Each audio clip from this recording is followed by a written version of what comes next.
Just with what you know already of Go, how would we create a constant? We created a variable cint.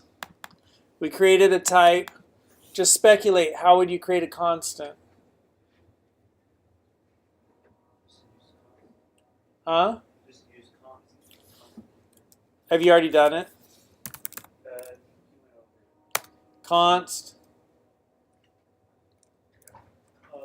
z So identifier and then int equals 142. Do we need the int? Can I now come down here and I'll print z? And can I do this?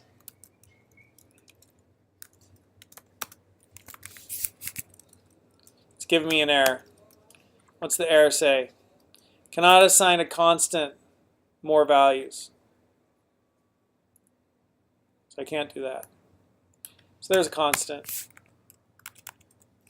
Let's look at the constant example. Whoop, whoop, whoop.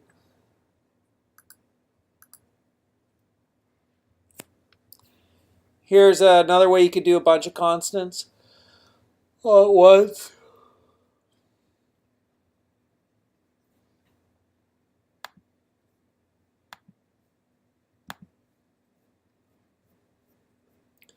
You've listened to me for a while.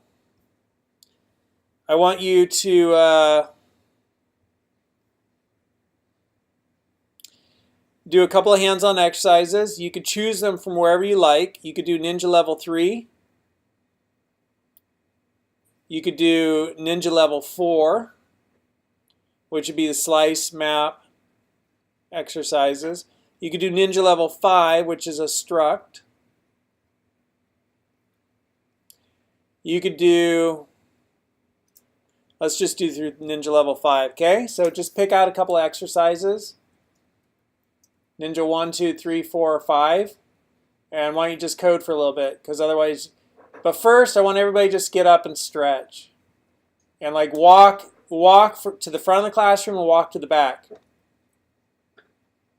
And get that blood flow, and then sit back down and do a couple of ninja exercises. And if you're watching this video online, you could get to this entire course right here.